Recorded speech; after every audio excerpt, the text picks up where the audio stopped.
famous. I need to stop. I need to put down. I have a lung disease. I don't. I have a leg disease though. I'm gonna use that chair up there.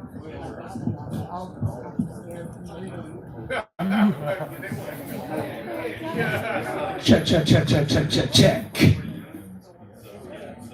Y'all can hear me? Yeah. How you feeling, everybody?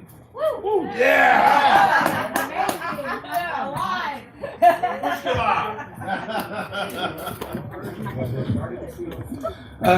So first off, my name is Andrew DeFack.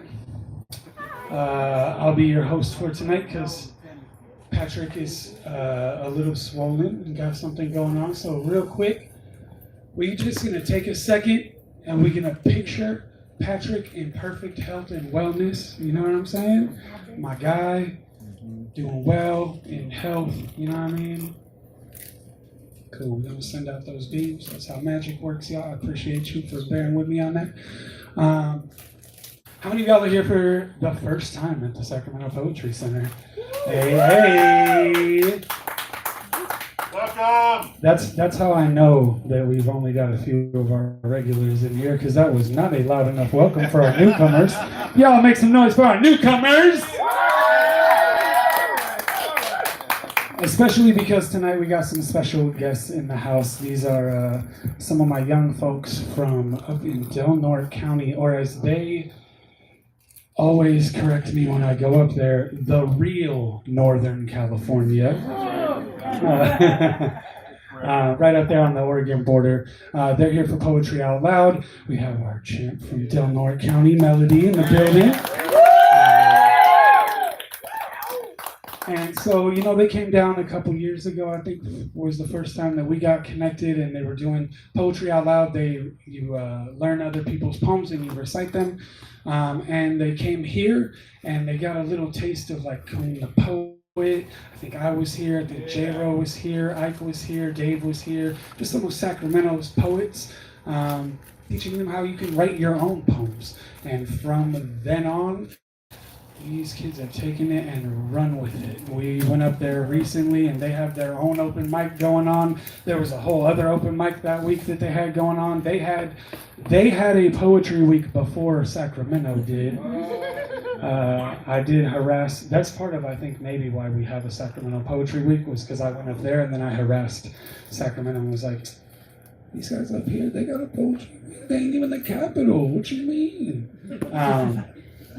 All right, so just big welcome to y'all. Glad to have you here. Glad to have y'all wrecking the mic tonight. Before we start, we're going to get into the SPC Code of Conduct. Is that all right? That's all right. That's all right. Actually, before we start too, I believe, and I come from a place where I believe that everybody dies two deaths. That's number one, when your heart stops, and number two, the last time somebody says your name.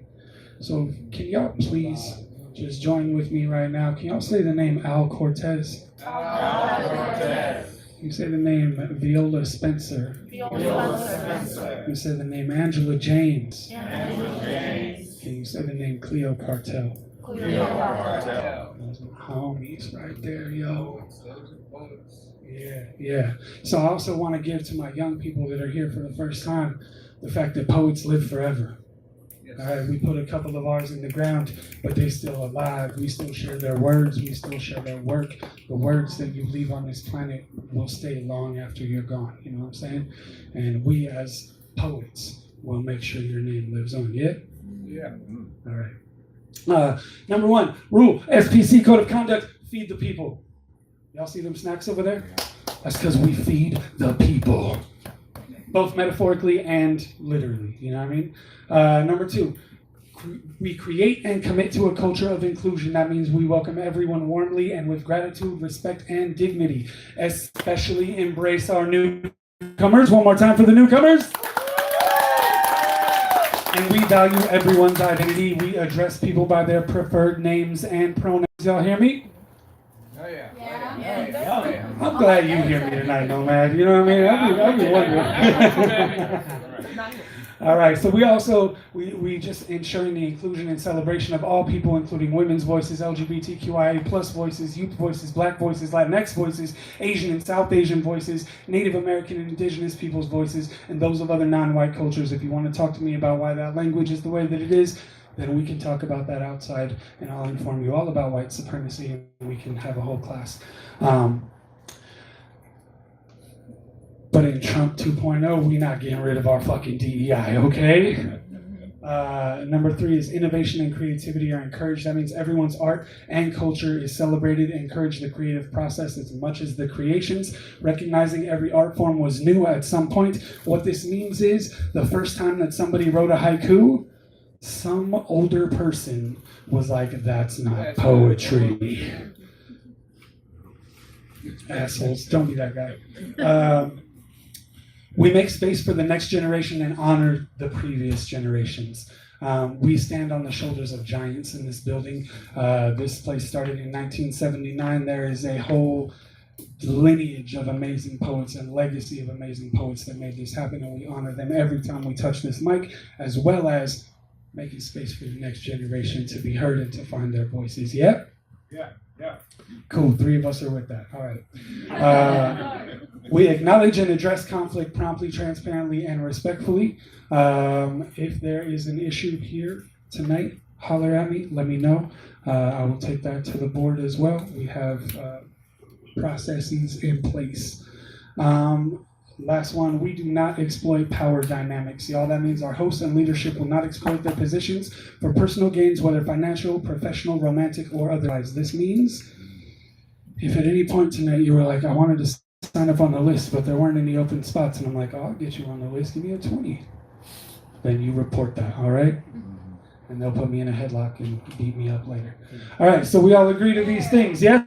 Yeah. All right, cool. That's how we create a space that's safe for everyone. We do this because sometimes people walk into these rooms and they don't know if it's for them, and they don't know if it's a safe space for them. And that's why we do that, so that we get to see people's shoulders come down, because we're trying to create a space for creation, and you have to be safe in order to create, y'all. Right?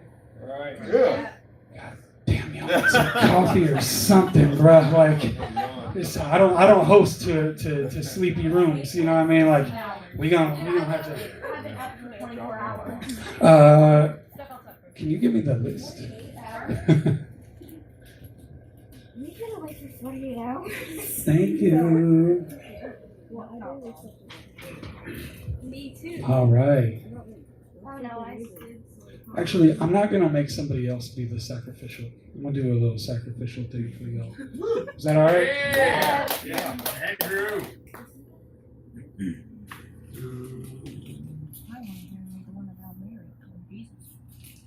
All right, this is something new.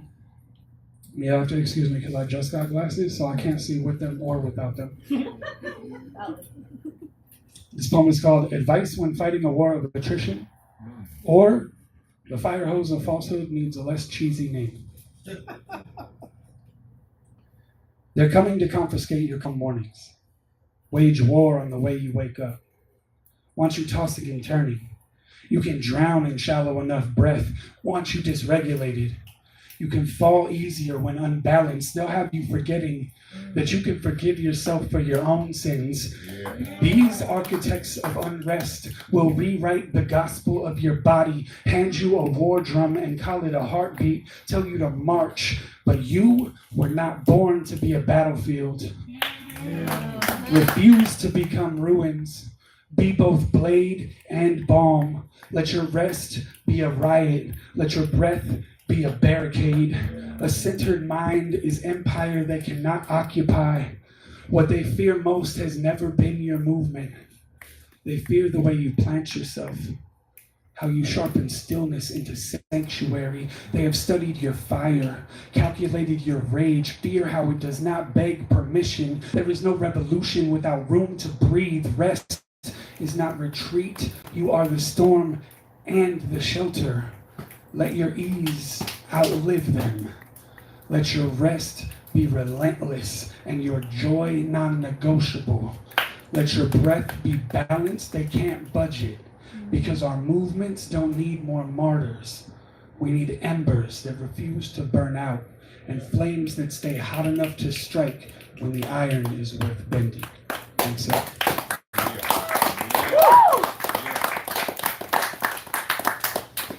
And that's just for everybody that's doing that thing where we're looking at our phones first thing in the morning, you know what I mean? I've been trying to get to like morning light before screen light.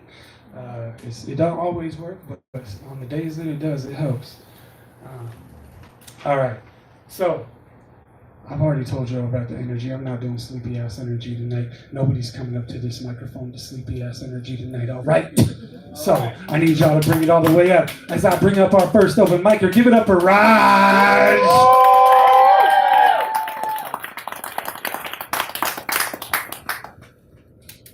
Oh, you don't stop clapping until somebody get up.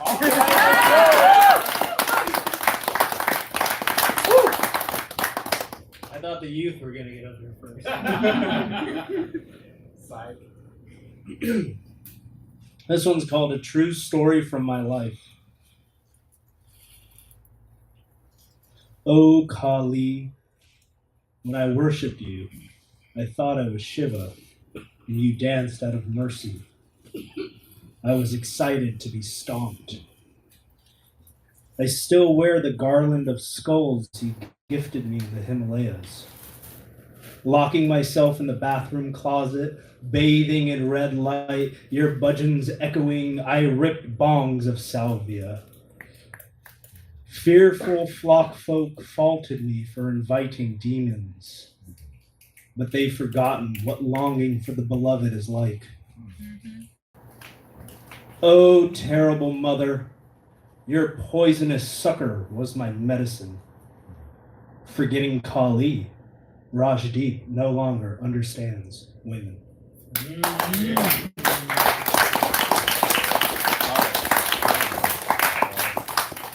Get going, y'all. Also, I love y'all so just well trained in the culture of poetry. This right here, this is the international sign for we with you, you not alone. This is not a zoo. We not just staring at you. You know what I mean? It's about connection. So when someone drop that line, go ahead, snap it up. That's how you let them know you're here with them. All right, y'all ready for the next reader? Yeah. All right, give it up for David Quinley.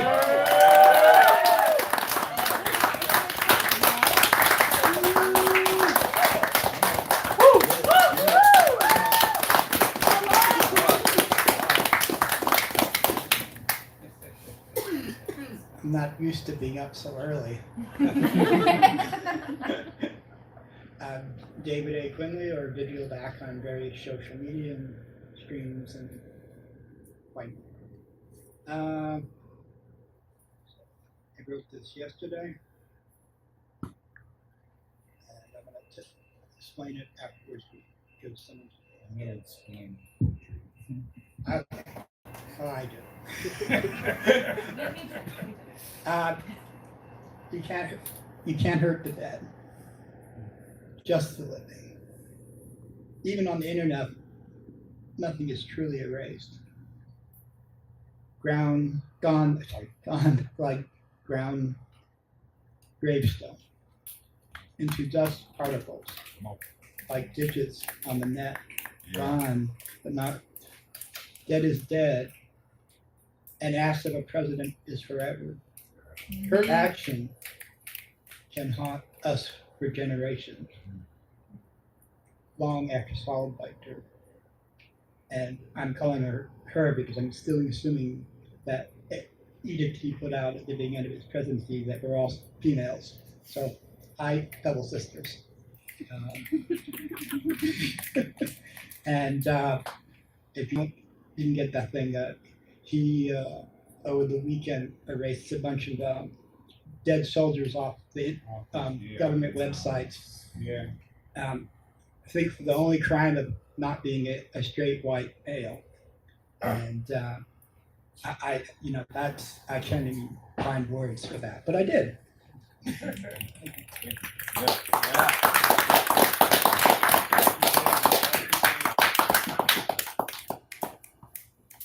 right, y'all. think we're getting into our features. Take that little drum roll. As we bring up our first reader from Del Norte. Give it up for David Hernandez.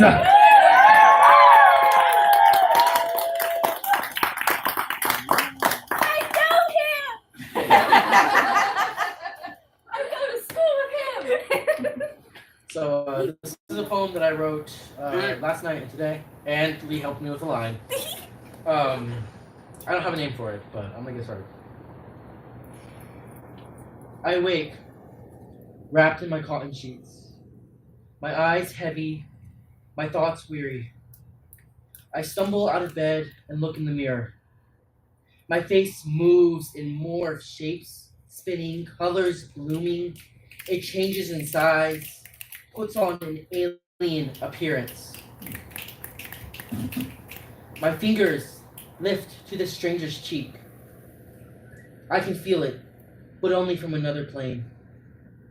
I start to peel the layers away, revealing eyes and mouths, noses and ears, a paper calendar of features. I tear and tear until I am finally faceless.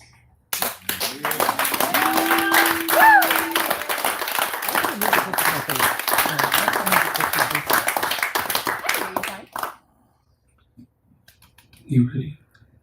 Are you ready? Y'all, give it up for Maria Elena Gonzalez.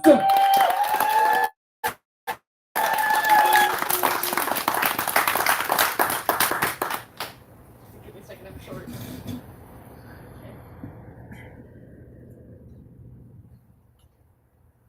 I'll be the sun instead of rain by myself. I will never be you. I will never be the kind of rain that makes one stay miserable. Never. Never the reason my child's eyes silently flow like a river. The reason they consider putting themselves in a grave all at the young age of 12. Never. I will never be you. Instead, I will be that warm spot in the room heated by the windowsill sunlight. I'll give warm, open comfort. Just like the comfort of a blanket fresh from the dryer. The reason my child can purely trust me. Talk to me about all the concerns. That is what I will be. I'll never be the miserable rain, but the warm and trusting sun. Oh, I will never be you.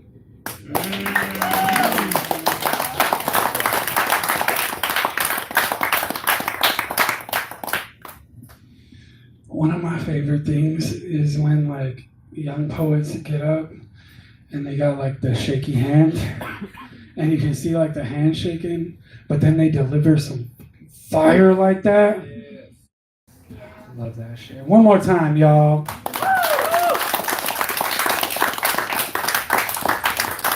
All right, we're gonna take a break. We're gonna get into one of our Sacramento Poetry Center veterans out here.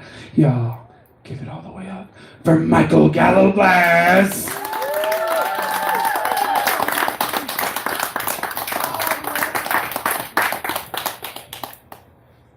First of all, happy Welsh Roman colonizer day. Because St. Patrick wasn't Irish. Well, actually, it's my little sister's birthday. Yeah. Whose birthday is it? My little sister. Oh, well, happy birthday to your little sister.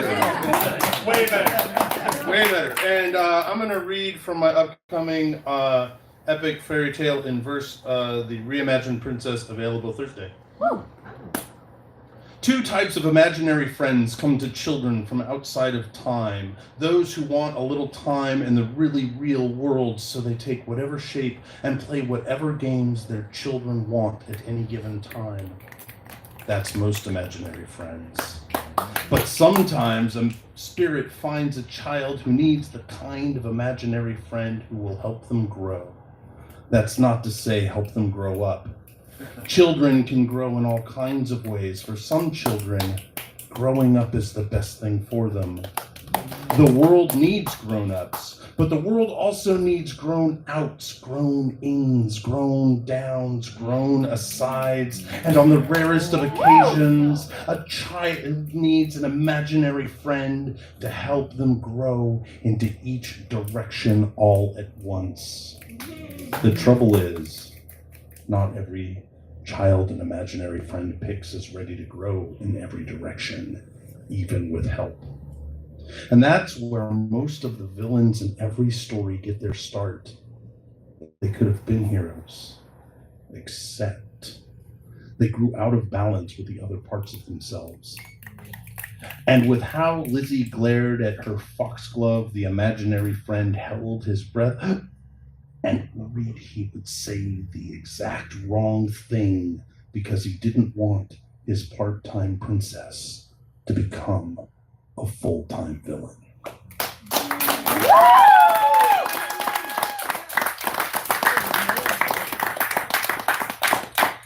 And if we wanted to purchase that book on Thursday, where would we go about doing so? Best place to do it so you don't give Jeff Bezos money, mtoddgalloglass.com. Fuck Jeff Bezos and St. Patrick.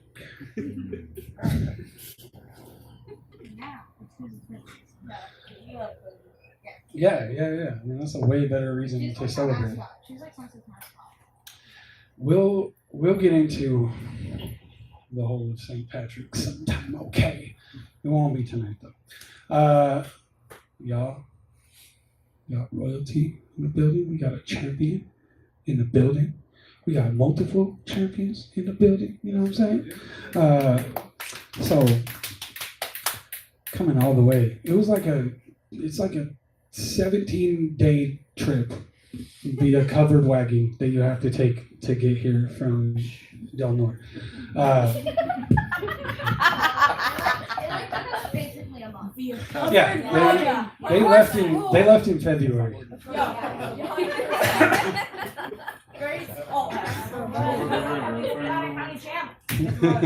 We do have a county champ, which is a great segue. Coming up now is the county champ, y'all. Please give it up all the way for Melody Brennan. Hey,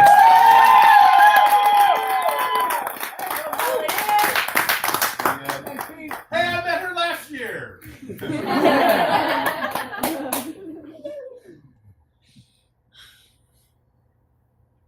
Love of My Flesh, Living Death by Lorna D. Cervantes, after Garcia Lorca. Once, I was and always so plain. I was strewn feathers on a cross of doom, an expanse of ocean at my feet, garlands of golds, sirens and golds. They couldn't tame you, you know as well as they. To be a dove is to bear the falcon at your breast, your nights, your seas. My fear is simple, heart-faced, above a flare of etchings, a lineage in letters, my sudden stare. It's you. It's you, seeing the heart upon its mantle pelvis, blush of my breath, catch of my sea, beautiful bird. It's you.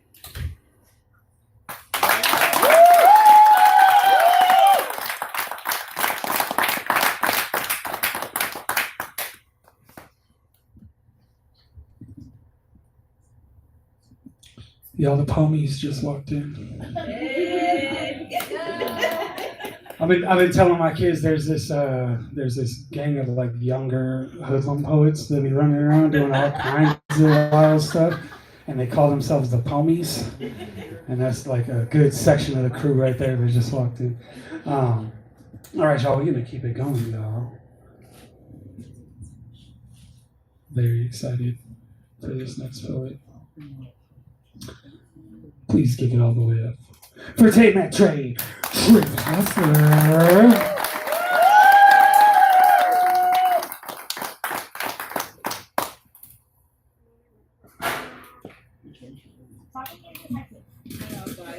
I'm excited. Yeah, so I'm kind of obsessed with time. figuring that out.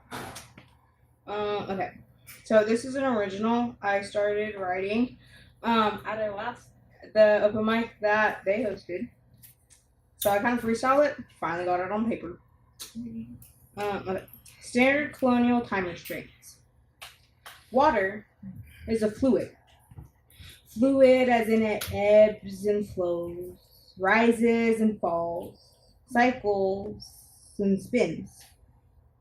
Water is never totally still. There's always motion.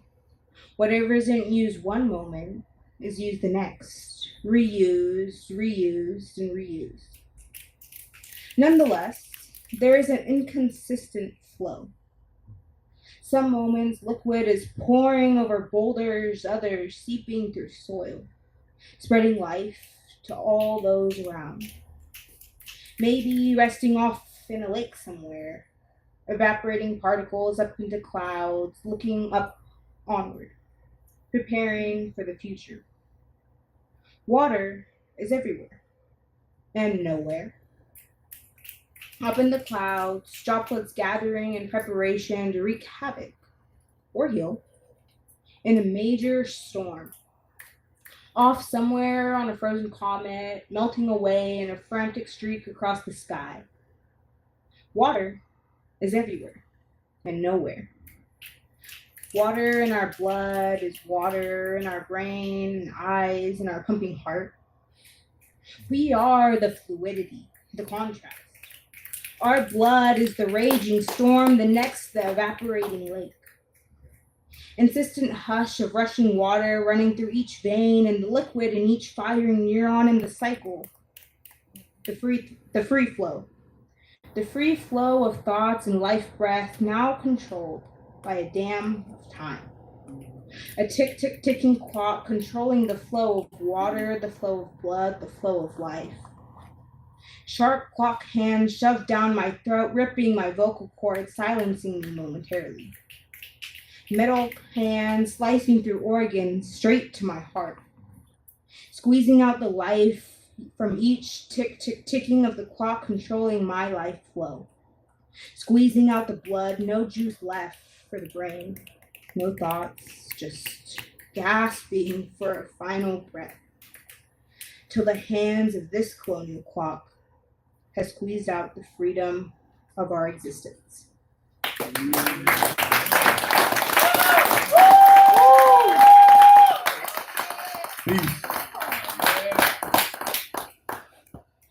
right, y'all. Next up to the mic.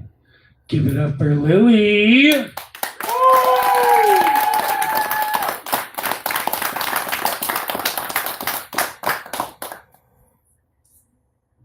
Hey everybody. The first doing good? Yeah. Awesome. Anybody like super nervous and intimidated? Yeah. Okay. Same. This is the piece I read the first time I came here, and just feeling like it's not enough because everybody's so good. And this was written a while ago, back in 2018. It's called Enough. Never enough. My greatest fear is that fill in the blank, insert subject here will never be enough. I'm not enough. Fill in the blank, never measuring up in rank, always a new page, empty and blank. Something new every day, never enough in some way. Ask me how I am, and I'll say, good, fine, just okay. How can I make your day better in some way? Life is tough. Everyone else will make it through each day, striving and thriving, while I just sit and survive each day, never enough, just trying to stay alive. Wake up, show up, try moment by moment, day by day, checking in and checking out, smiling on the surface, but subdermal scream and shout. So why bother? Why not simply check out? Because that would be too easy. Sure, things aren't breezy, but the struggle is life's guarantee. Who gets to tell you or me what enough should be?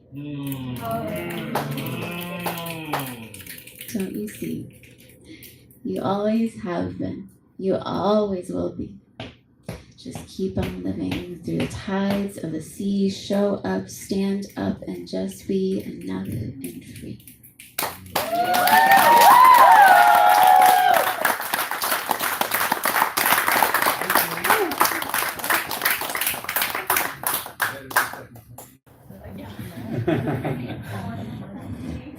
All right, y'all, we're going to keep it moving.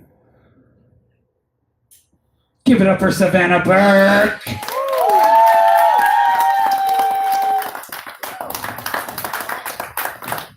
Okay. This is by me. I wrote it today. I wish I was a frog. My oozing, pimple-covered skin. I forget sometimes it's even there. On my whole back. A chip on my shoulder. It's gross. Maybe even disgusting. Not smooth like a frog, but rough like a toad. It hurts. Like broken glass. Maybe someday it'll be smooth. As beach glass. Or a weathered rock from rough edges to a silky smooth stone.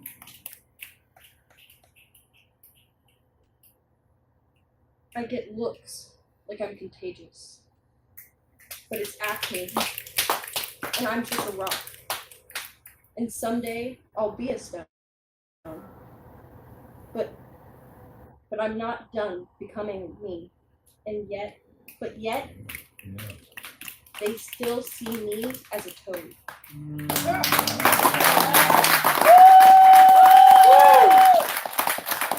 Come on, little sis. Come on.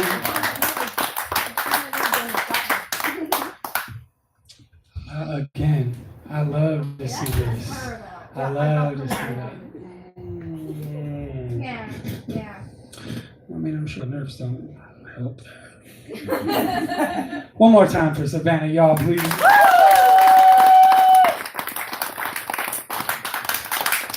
All right, coming over to the mic. This is my young hitter right here. Give it all the way up for Ghost. Okay,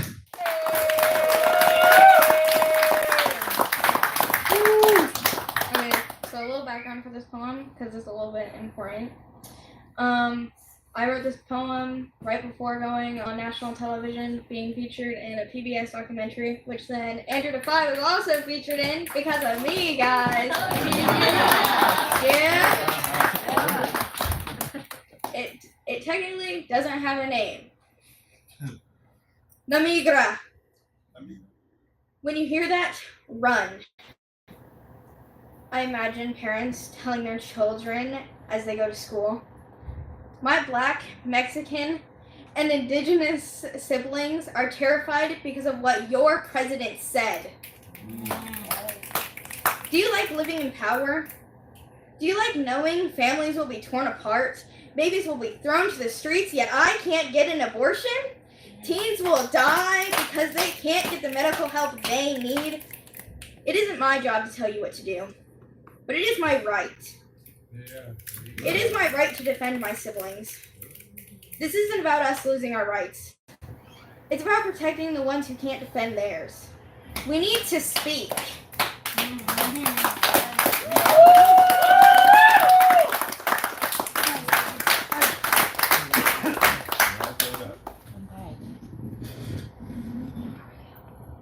You ready?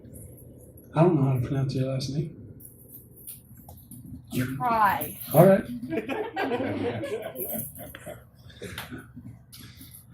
Also, all of my Del Nor kids, you see who just walked in. Yeah,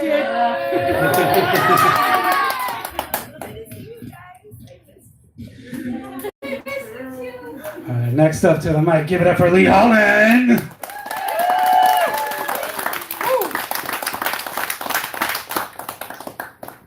I wrote this one yesterday while sitting through a 3-hour performance. And it's a little vulgar, so if I say words, if they have a meaning, they're in there for a reason. This one's called Pinup Poet or Professional. Always make sure that you act professional. They tell you to pin up your white button down, to slick your hair back till it gleams, clean your face of any muck from yesterday's crimes. show off your figure, but only if it's not too plump. A good girl. Act professional. Poetry is only meant to be read straight facts, fingers laced slowly and emotionless. Sorry, I mean calmly, neatly. Roses are red, violets are blue. If you bruise your knuckles, we won't love you. If you carve yourself, you're not welcome here, but don't take it out on anyone else and don't ever let us see it. Act professional. Don't mess your hair like that. Only pick-me's use hair dye. Only bimbos wear pigtails. Only faggots express themselves. Just conform. It's less risky. It's safer that way. So tuck in your shirt down to your toes, trim your bangs to a perfect 180 degrees, shut your goddamn trap, and bow to your superiors. Act professional. Don't get that piercing. No one will hire you. Don't get tattoos. You'll look like a criminal. Just a glimpse of abdomen or collarbone or cleavage makes you a slut. It erases the fact that you cherish the body you call a temple. You've only ever kissed 3 people. 3 times you swore that you'd be married. Act professional. Be soft. Be quiet. Be respectful. Be appreciative. Be mild-mannered. Don't use such vulgar language. Fit in. Shut up. Calm down. Wash your hands till they bleed. Never act out and never ever stand up for yourself. I study these lessons, and I take them to heart, and even though because of it they disqualified me before I even took the stand, I ignore every single one. Yeah. Act professional? Yeah. Fuck that.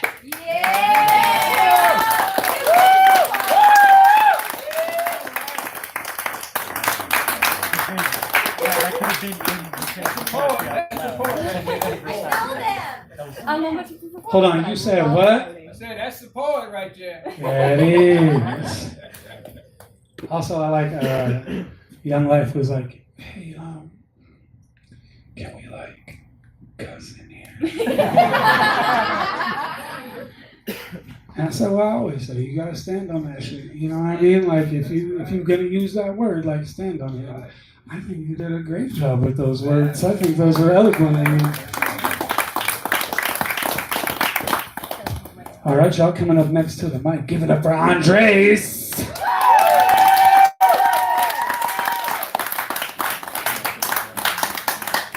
That's my new friend. Yeah, my ancestors used to travel up and down this whole continent.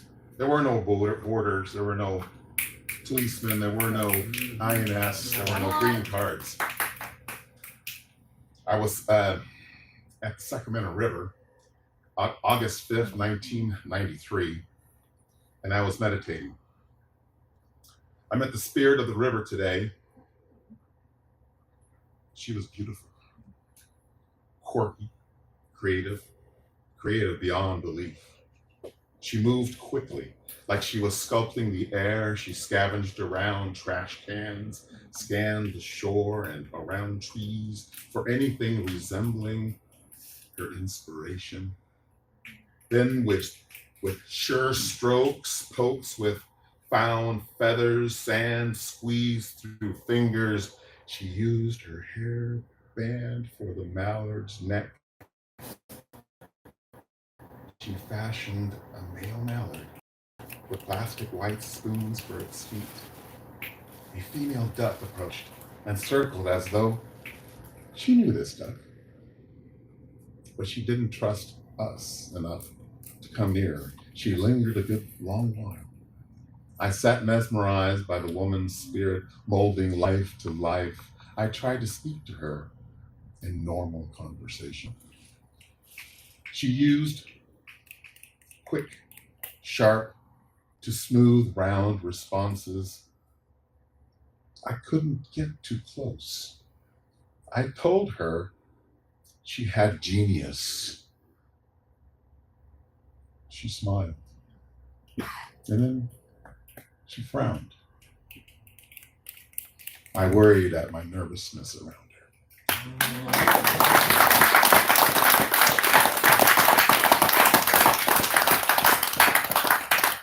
Yeah, keep it going, y'all. All right, coming up next to the mic, give it up for Josh Rosal. This is our Elk Grove Poetry Out Loud champion.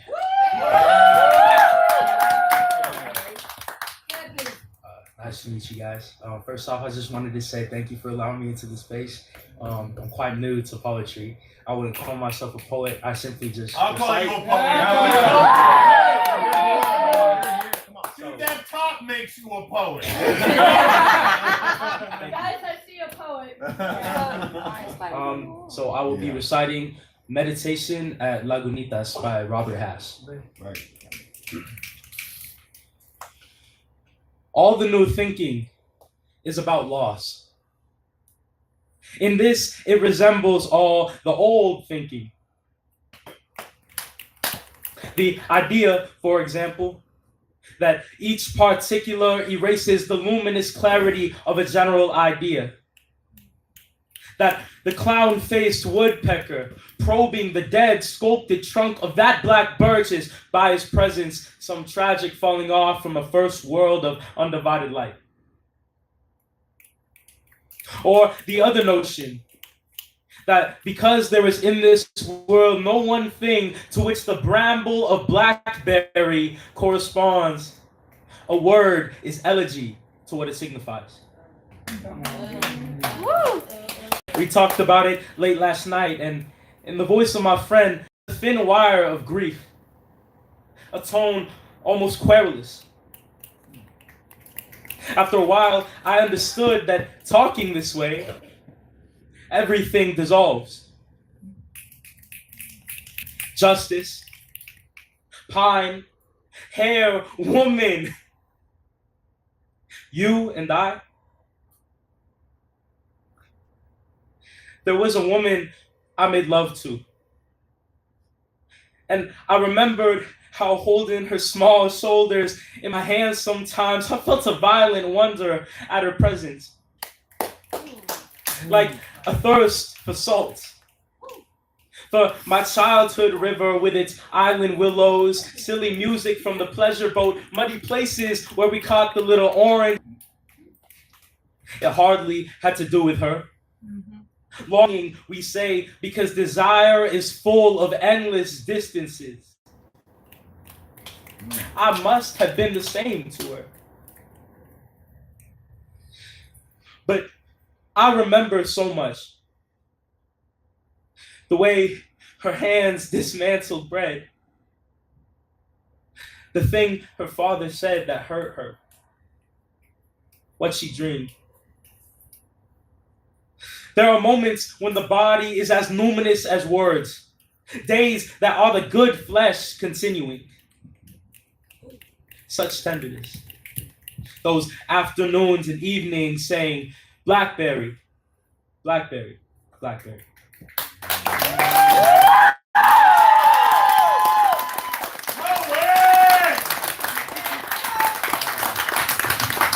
How old are you? 18, so you're old enough for me to put you in a headlock for that I ain't a poet shit. Okay, cool. Yo, you young people, being a poet is only this much about what you write. It's about how you see this world, how you feel this world. You feel this world like a poet before you ever write a poem. And I could tell just from talking to you and from the way that you translated someone else's work, that's one of the harder things to do. It's easy to get up here and do my own work, but to really translate someone else's and be able to put yourself in that place, that takes a real poet. You know what I mean? So,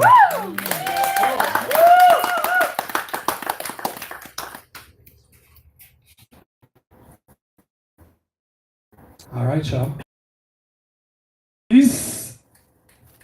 I told you I can't read with these fucking glasses. Mars Juano!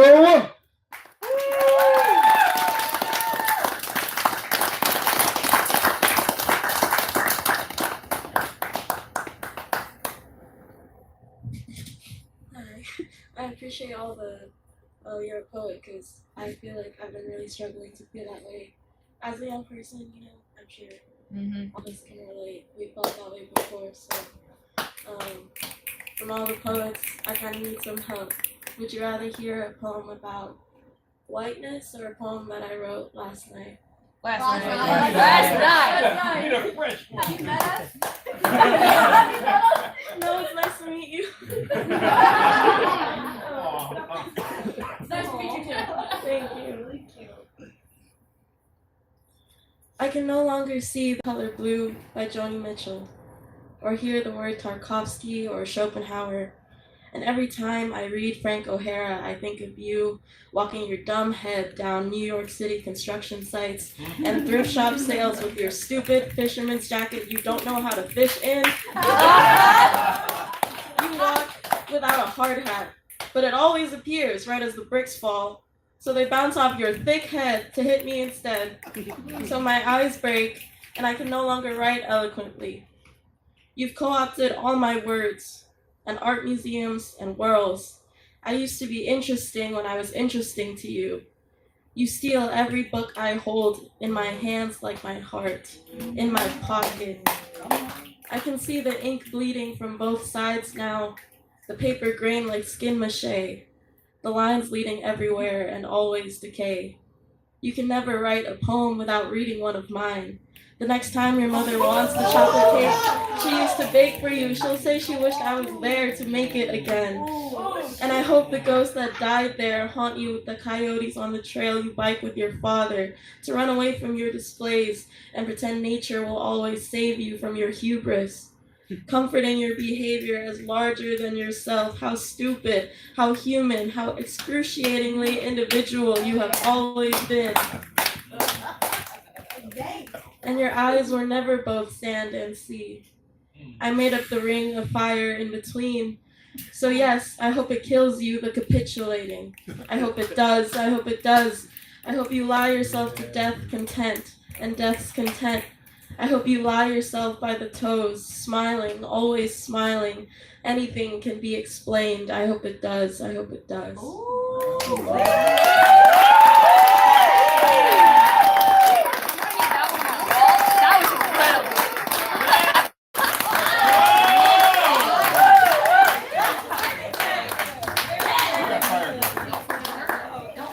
So there's some nerves on the walk back. So you don't always hear the audience's response. Can y'all just make the exact same amount of noise that you made?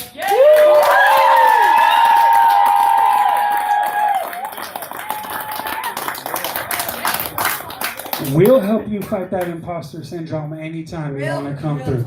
That was a love poem right there. Also, that was a here's the reason why you don't date poets poem. You know what I'm saying? Like, listen, You wrote that last night. she said, you can't write a poem without reading one of mine. Excuse me. I love that for you. I love the That has to be published. I love the Young Life night because we get the Young Life of all ages. And one of my favorite Young Life in the city is in the spot tonight. Y'all give it up for the Nomad.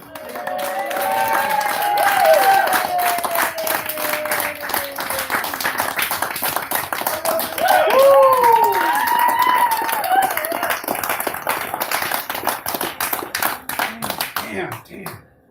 I used to be young. I didn't get a chance to do what y'all doing. All right. I wrote this yesterday, too. In the hands of the unwoke. In these days of fake news cries, climate change denial, environmental law deregulation, the unwoke, as if oblivious, work on. It's no wonder layers of smog hang low, creating asthmatics that struggle to breathe, acid rain that turns to steam, rising before falling, failing to make a splash, confusing flowers whose petals lap like thirsty tongues at the acid-based morning dew. It's no wonder Mother Earth is crying floods, turning up tornadoes and typhoons in places new to such phenomena, record-breaking drought followed by fires scorching the lands, and still doubters insist Business as usual. Get back to work. There's nothing to worry about. Obviously, those are not the woke. I wonder what it'll take to wake them up.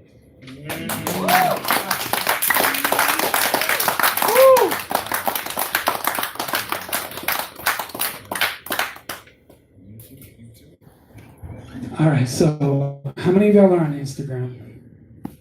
Okay, if you're on Instagram, I need you to pull out your phones right now. Phones out. Especially those of you from Sacramento who write poetry. Because I want you to look up Sac Poets. SACPOETS.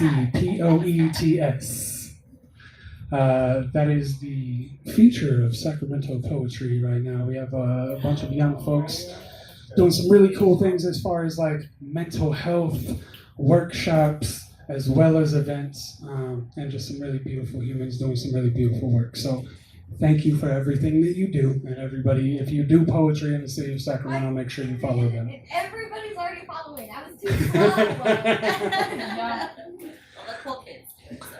All right, so we just need to stand here till Claudia gets back. We'll switch it up then. I'm gonna put you up then, since we just got done talking about Sac Poets. So this is the founder of Sac Poets. Call me number one, you know what I mean? This is Cho, and Cho does some amazing work organizing in the city. Someone that all of my young people here should definitely talk to and keep up with. So give it up for Cho, y'all! You guys are so good. I have major imposter syndrome right now because of y'all. Well, like Andrew said, I'm Joe, and I'm the founder and organizer of Sac Poets. We meet here at the Poetry Center almost every Thursday, except for the first Thursday of the month. We are doing writing workshops and a poetry book club. And we also do Behind the Poetry, which is a group therapy that incorporates poetry. So, yeah. Am I just limited to one poem? Okay, one poem. Okay. So I'm just gonna do a short poem because I feel compelled to do this one because we talked about water and time today. So this is my poem, Water. Time slips past people without a second to spare, like water hurrying off hard surfaces. But not with us. No, with us time poured, and we stood still. The water in your laughter sank into the soil of my skin until something bloomed. The grass is never so green. Water and words we'd flow, we drank them like brilliant discoveries, gulping gallons, then gasping for air. An overflowing oasis after harsh heats, we returned to the reservoir, sipping from each other's cupped hands, a pair of poor parched things. For a few months, everything was wet. We were spilling everywhere, and everything glistened, catching every strand of light, reflecting it back into time, thanking it for the rainy season. Thank you.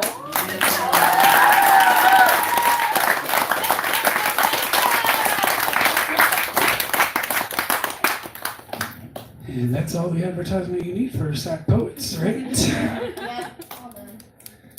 All right. We're still waiting, so I'm switching up rotation, calling audible. So, we went up the first year to Del Norte with Kuhn the Poet and Diamond Key, and we had a great time. And this last year, some of y'all know our brother Kuhn the Poet been on a little bit of a sabbatical, just getting his head and his heart right. And so I was like, man, who am I gonna bring up with me this time? They got that same energy, you know what I mean? And also doesn't work and can take a week off. And this person took the week off even though they have the full-time job and came and rocked with us. This is my sixth. We got like real life matching tattoos. You know what I'm saying? We've been in the trenches together. So y'all, please give it up for J-Ro.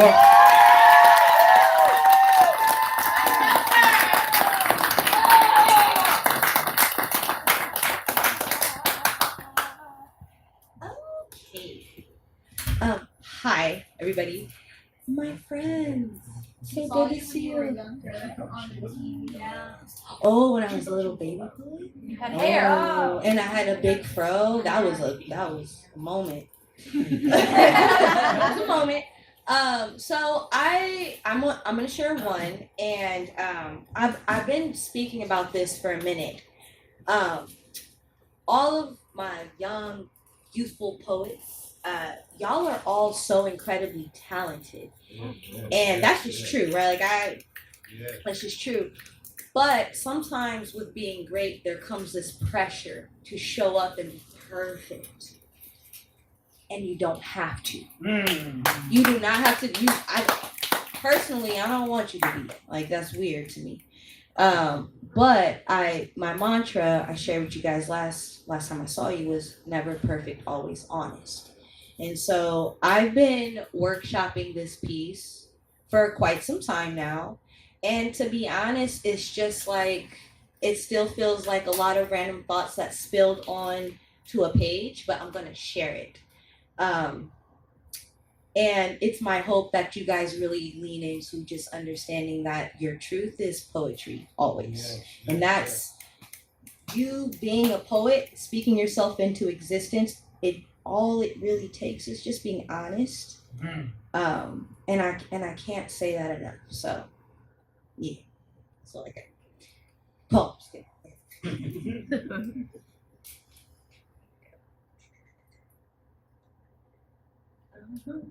All right.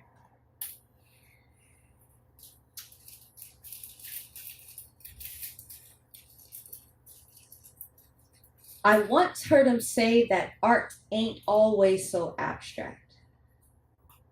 And suddenly, my body became conflicted, at odds, as if she were mimicking growth and destruction all at once. Magnetic inquiries sought out union. They called home to the forefront of my mind. War zones became occupied by slippery time zones and melting confessions. So I let war spill out of my mouth as I attempted to cultivate the new Holy Trinity, an oddity adorned in blackness and womanhood. I kept moving. Summoned sundress silhouettes, configured concentrated calls home, made mention of madness while attempting to cradle a smile.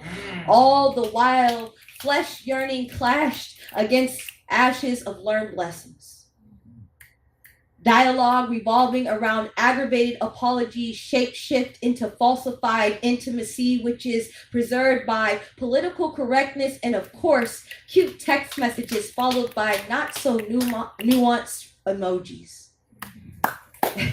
Forget not, there was mention of inclusion that sounded like Me Too, and blazing gun barrels that wanted to place a bounty on our baby-bearing bodies. So as cosmic commonalities began to entice liminal states and devour the expansion of steadfast lights, I toiled with joy. I recount heartbeats and melodic actions, true and rhythmically on point. The distortion of stillness be the prettiest distraction of all, so I keep moving. I once heard him say that music is merely the space between notes and that art ain't always so abstract, so I sit underneath the obsidian sky and discover activation. I orate familiar sentiments that possess my native tongue, and the most divine and delicate energies cohabitate among sacred curvature and stained lips. They speak of humor and homeland traditions I hope to one day discover. And to think, I once paid any mind to angels without wings howling at the moon, attempted to clarify on account of eclipse feminism, whatever that is. So I speak prickly words into unwelcome orbits. I tend to my black skin, preoccupy confidence as traces of impermanence unravel reality, curate expendable flames, and just smoke. I keep moving. Thus, unkept promises become armor that induces silence, followed by retrograde returns, and ticking clocks are always telling, Minutes rally into hours in which are distinguished by sunsets and unnoticed sunrises, temperance, time. Ironically whispers grandiose declarations I don't always care to admit out loud, and those declarations appear as clouds of gray matter. Remember, art ain't always so abstract, but I am. And I finally stopped apologizing for that. I finally stopped retracting statements I've been meaning to say out loud. So cheers to the Black girl blues and abstract art. Yeah.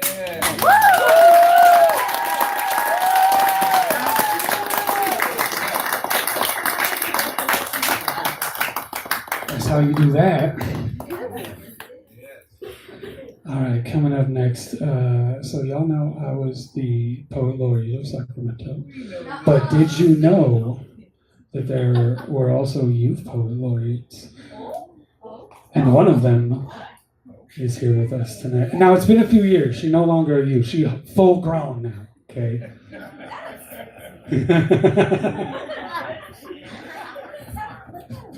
But one of our new leaders of the new generation. And has been for a very long time. Y'all please give it up for Cloudy. They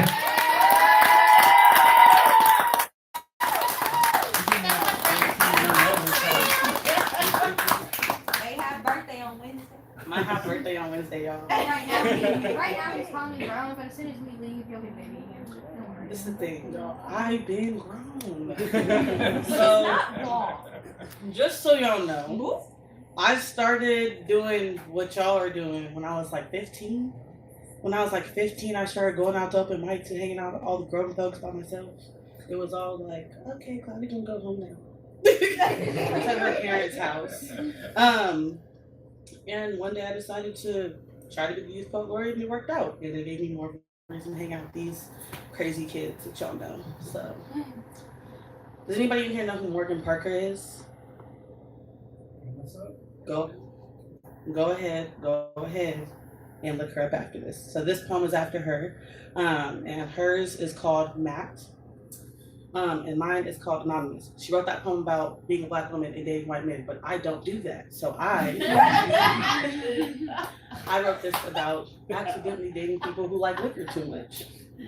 Oh yeah, I like that.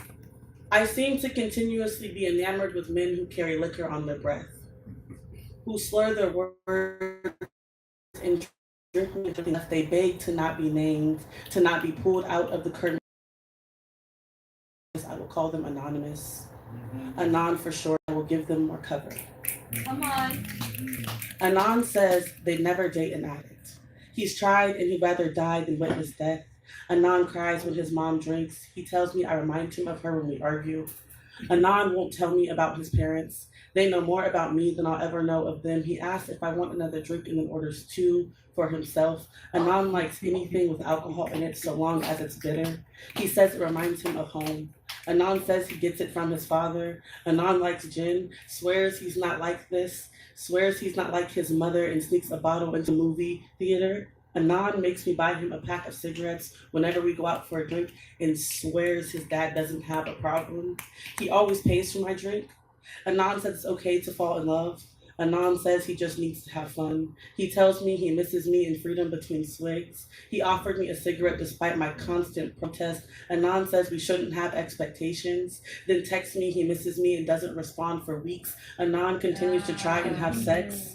Even though we are friends now, even though I'm drunk, Anon apologizes when he's sober. Anon says I have expectations. He only contacts me when the sun goes down. Anon wants to show me new music, says that punk people are good people that look bad. And hippies are bad people who look good. Tells me to try a mosh pit, to lose control. Tells me to get drunk off of the mob. Anon wants to fuck me at a park.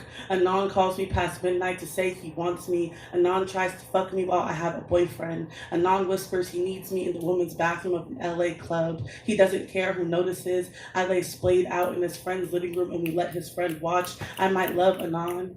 He says sexuality is a spectrum. I could love Anon, but I don't know him. Anon was in love once. Anon thinks labels are stupid. Anon tells his friend we won't make it. Anon made me a playlist. Anon only gives me gifts when he's wrong. I loved Anon and he loves me. Anon says he'd marry me. Anon is an asshole. Anon wasn't always like this. Anon tells me he doesn't have a problem. Anon knows he has a problem. Anon tells me it's not that bad, that he can stop whenever he wants. Anon says he won't. Anon swears he wasn't always like this, that you have to understand what the influence is like. Swears he danced once at a dark party that smelled like something died and he was reborn. Oh, how I wish I could believe you. Anon, Anon, Anon promises it wasn't the liquor, that he remembers, that it was real. It always is real for them. I know. I grew up with the shadow of Anon, loved him like a bird without a nest, prayed he'd come home, prayed he'd love me until I knew he couldn't. Then I put away the unworn clothes in my suitcase and read books without him. I told myself I'd stop waiting, told myself Anon doesn't get to love me on his terms. I won't eat whatever he tries to regurgitate in my mouth. I've loved Anon my whole life the way I've loved fire, from afar and unable to touch him.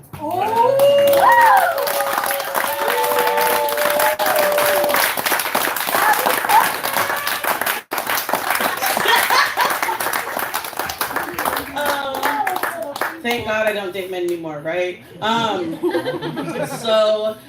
If you guys want to find me on Instagram, sign.cloudy, hit me up. I love to hang out with the young people and see what y'all are doing in our community because I was young and I was only one of you at the time. People. You hang out with the young people. With the young people. Bye, y'all. I used to be young.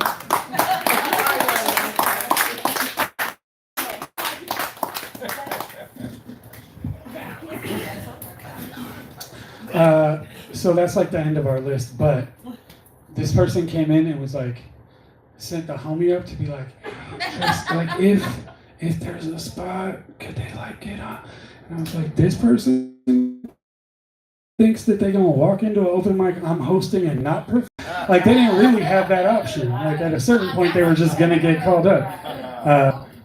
Because I feel like this is someone who I want my young people to see. Really doing some important work in the city with her words and beyond. So y'all please give it up for She Writes.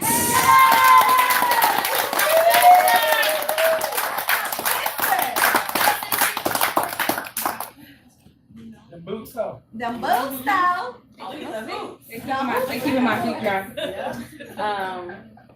All right, so it is an absolute pleasure to be here, and it's the first time I've come here for the youth mic. So Andrew was like, "You gotta come," and I'm so glad I did.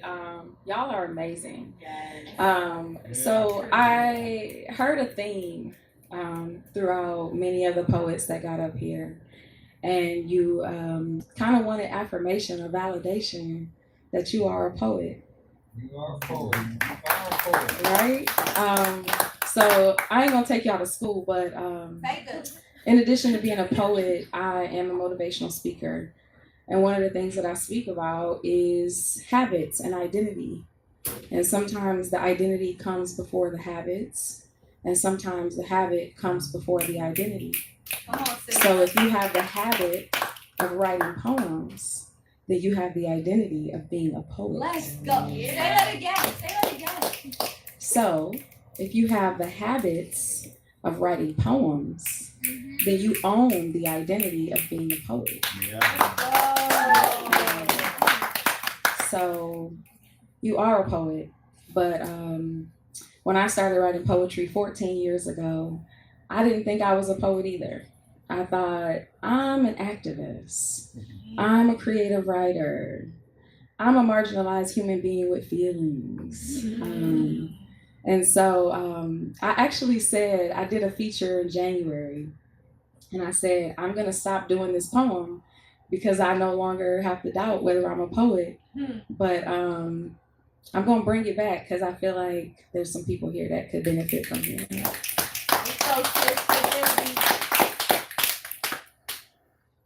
And I'm sorry that I have to read to y'all, but Hi, Angelou, right off the page.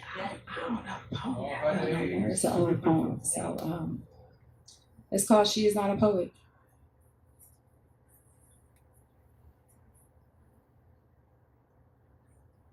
She is not a poet. She is only pretending that these words go together with a ribbon simply mending, but she is not a poet. She is creative with linguistic means, equipped with reason and experience that lends itself to a connection of complex things, but she is not a poet. Her words do influence. She melts her mind with the pen, but the two just simply do it because she is not a poet. She's a skilled orator at best. These messages are from her brain and she is sending out a test because she is not a poet. She is a marginalized human being with feelings. These lines are her therapy and her grandest attempt at healing because she is not a poet. She's an artist with conviction. She wrote these words with you in mind. She hoped that you might listen, but she is not a poet. She is a teacher and her best student. She loves to read words and what she learns she uses, but she is not a poet. These words merely elevate her talent. This is actually her attempt at singing. This poem is a ballad because she is not a poet. She writes. She writes. And if you want to find She Writes, I know y'all all got one of these little devices, but I'm on IG at Write She Writes. WRITESHEWRIGHTS.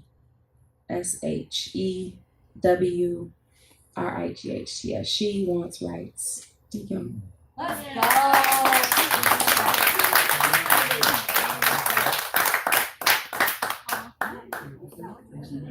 Cool. All right, so we're gonna close out, but I'm gonna have She Writes close it out. Right. Hold on, let me see. Let me think about that. But this is. Do you see how I'm getting pumped up here? You did say that. They right. I did. All right. Who wants to go again? Boom, boom, boom, boom, boom. All right. Y'all trying to do a griot right now? No. Yeah, you were flipping out. I said, we're just going to go out there. Oh. Yeah. They're trying to griot right now? Yeah, we'll do it my style. We'll just sit in a circle. That's what we do. They're going to do it their own style. Let him go. Let him go. You're going to let me answer. Yeah, let's do it. All right, y'all, give it up for Ghost.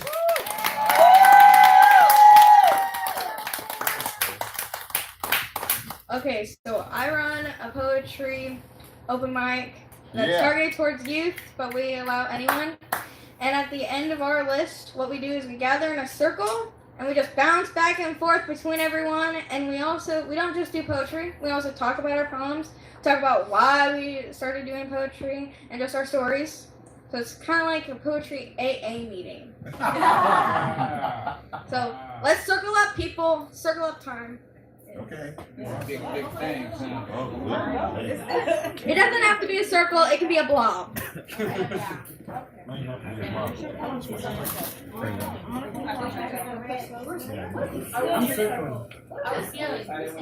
Yeah, we can stand. There are no rules to a circle up, guys. Yeah. I have people that literally like lay on the floor, and I'm like, okay. It's what you make of it. Okay. Hey, yo. Come on. It's a pin this way. All right. Okay, I have a poem. The medieval architecture by me. I wrote this because I was inspired by like everything going on that I was like looking at, and then I was like, wait, I know a lot of fun facts about architecture, so I'm gonna write about it.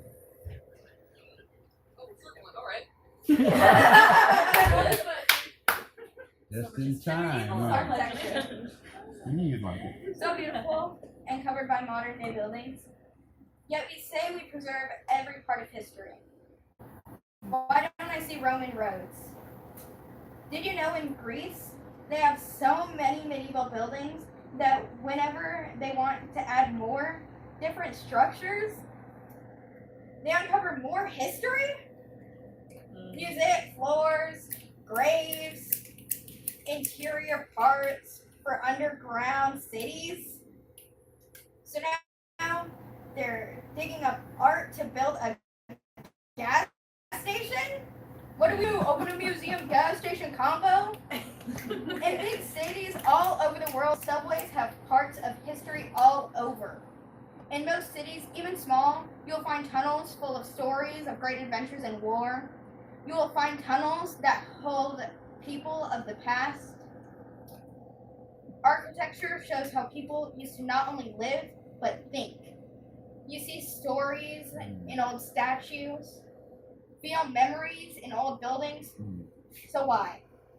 Why do I live in a generation so stale?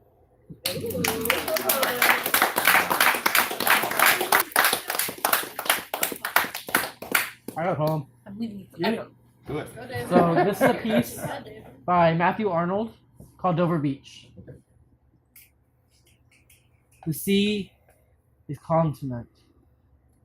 The tide is full. The moon lies fair upon the straits.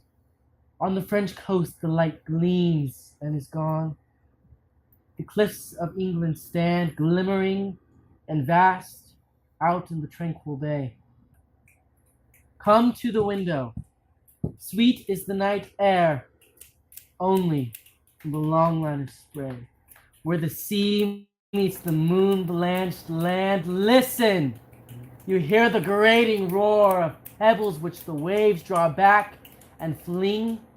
At their return up the high strand, begin and cease, and then again begin, with tremulous cadence low, and bring the internal note of sadness in. Sophocles, long ago, heard it on the Aegean, and it brought into his mind the turbid ebb and flow of human misery. We find also in the sound a thought, hearing it by this distant northern sea. The sea of faith was once too at the full and rounder shore, lay like the folds of a bright girdle furled, but now I only hear its melancholy, long withdrawing roar, retreating to the breath of the night wind down the vast edges, dreary naked shingles of the world. Love, let us be true to one another. For the world which seems to lay before us like a land of dreams, so various, so beautiful, so new, hath really neither joy, nor love, nor light, nor certitude, nor peace, nor help for pain. Yeah. And we are here, as on a darkling plain, swept with confused alarms, our struggle and fight, where ignorant armies clash by night.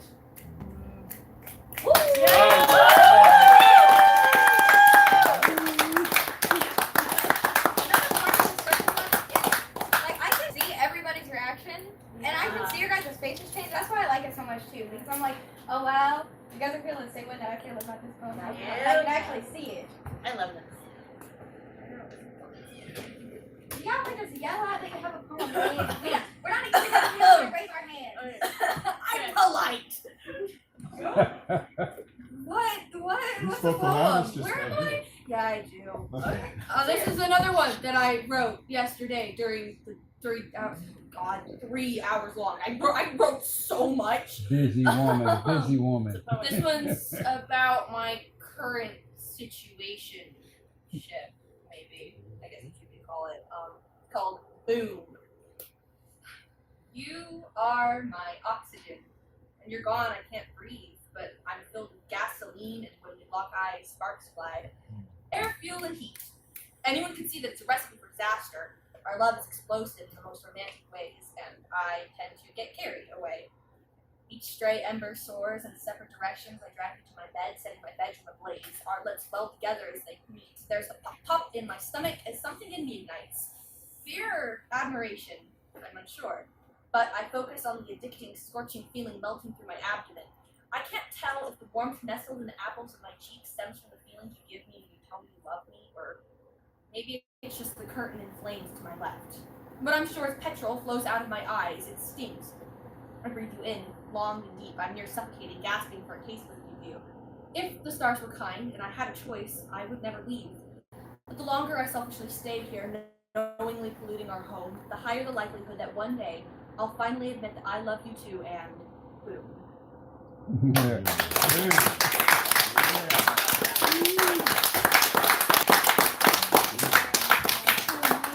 So many poems. I got one that I wrote actually a handful of hours ago now during the presentation by Andrew, because I got inspired. Oh my gosh, English. It's called Environment. This isn't about what you think. Man, I opened my ears once, opened them to the environment, then I shut them. I was soul-searching advice from adults. What I heard was not what I was looking for. Oh. Say that. You're a product of your environment. You're a product of your environment. I said, what are you talking about? And it was repeated again, this time more stern and ordered. You are a product of your environment. I laughed and spoke at them. Man, sit down. I'm both made and changed my environment. I'm gonna be what I wanna be. Period.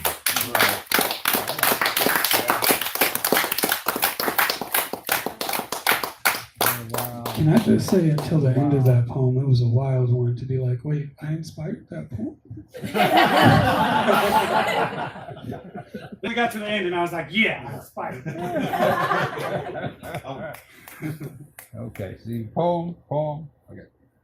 Uh-oh, I lost it. What am I doing? I'm new at this crap. Wait, can we let Savannah go? She's Yes, the please, one- please. Okay. This is called Sleeping and Waking Up. Speak up, please. Yeah, scoot in. What are you doing? Well, I'm sorry, I got this really thing because I'm shaky. There you go. Accommodations, man. I know. You got it. You got it. Sleeping and waking up. I wish you were here to sleep next to me. And hold me in your arms. Engulf me in your scent. Make me feel warm, safe, and so loved. I could never love another the same. I could wake up by your side. In the morning, the rising light. It fills the room. Crisp, cool air on our breath. The sound of our hearts beating for one another in our chests. I hope to return and repeat the same for as long as we both live. It's a dream I keep a secret, a poem to my dearest love.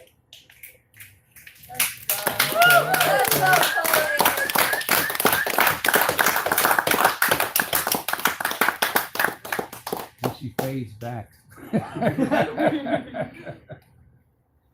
Distracted.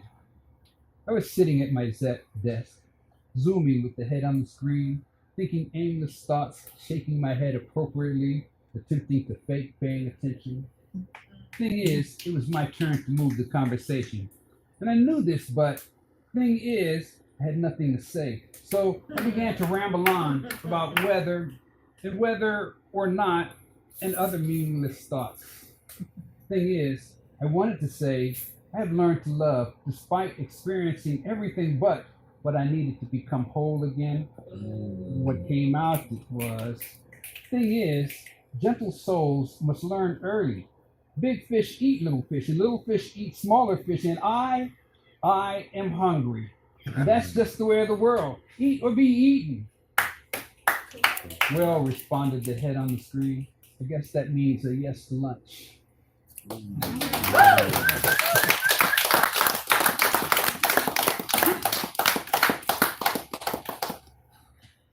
Everything is ceremony. Let's go. These are all just prayers that name themselves, and every day I try to be a better poem. And sometimes I fail majestically. See, I'm on my way to mastering this. I just scribble healing over where the damage was did. Wait. You ever wonder what would have happened if God started giving Adam commands in Eden and he just looked at God like, plot twist, not only am I Eve, I am you. Come on. And God was like, speaking of, ribs are supposed to protect the heart. Yes. It's not the prettiest thing I've ever said, but it was beautiful in the fact that it couldn't be argued. See, everything is ceremony. So in this way, everything is holy that you think is holy. They call it biofeedback. I say my hands get hot when I pray. Get in there. In either case, I call a rose by whatever name the rose want to be called. That's right. It's all quantum to me. There is scientific evidence that every ritual you put in place responds to your body in accordance to your faith. Try it. Believing in your own magic. Dance knowing you can make it rain and watch what happens. Poetry is how we speak ourselves into existence. God is connection, and prayer is how we give ourselves permission. Everything is ceremony. So I try to pray over my food when no one's watching, because every cell is listening. So we are strong, and we are wise, and we know that we are holy. We are thankful, we are joyous, we are peace-filled in our souls. We are at home in our bodies, finding faith in every breath. We know that we are magic because we feel it every step. Everything is ceremony. Bless it as such. Never forget there is God in you, but even more God in us. I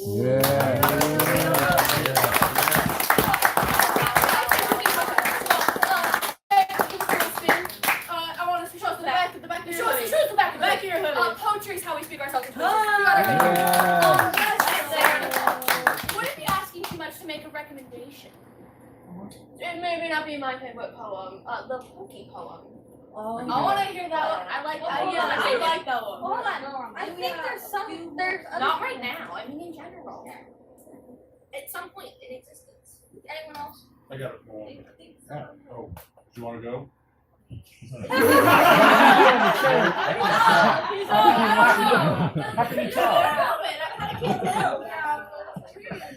pretty sure there's someone else that wants to go, guys. So I think all of a sudden we're the Dead Poets Society. Oh, okay. That's a very old movie. And this is sort of my captain.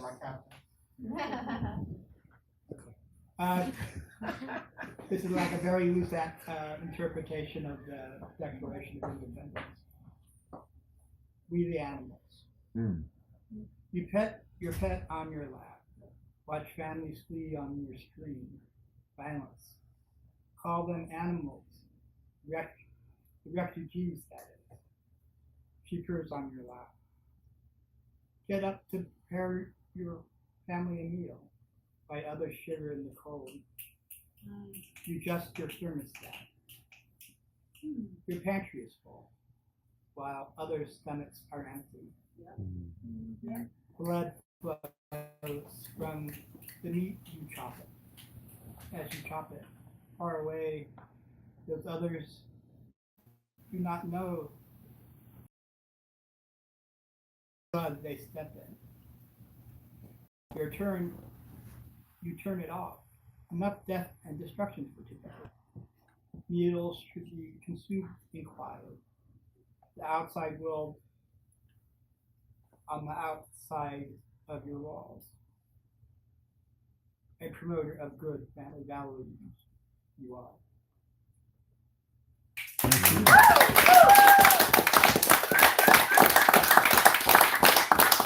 I am not, to that one, but I realized this was probably a better idea. I actually do have a poem, and I'm feeling some kind of way about today. I'm Irish descent, big Irish Catholic family. Fuck St. Patrick. Fuck St. Patrick, Welsh Roman colonizer. But I have only spoken on for those of you who know, I've only spoken on my daughter Megan once the past 4.5 months. Oh. She's taken her mother's maiden name because her mother's been telling her that we're not really Irish, despite my great grandmother coming off the boat and never gotten her American citizenship. Oh, I lost it. Oh, there it is. And this starts with an epigraph, Irish proverb: you've got to do your own growing, no matter how tall your father was. My father spoke the first Irish accent I ever heard in the back of a broken down Datsun pickup truck on the way home from school. The sound of it, the song of it resonated in my ears, wandered down into my heart, took a slow look around and declared, "This heart will grow into stories and whiskey, and I'll meander around here and savor all the shenanigans of that journey." And my father traded his Latin and Irish for Hebrew and Yiddish when I was a junior in high school. I suppose he missed the ritual of Mass from when he was a lad. Me, I never cared much for any ritual that filled so much of my weekends. I considered listing more firsts that my father gave me, but those are between myself and his grave. I tried my best to give the best of those lessons to my children and keep the worst of them locked away in a past blurred by whiskey. I hope to think I am a better man than my father. I know my sons are better men than theirs, and my daughter is the best and tallest of all her ancestors.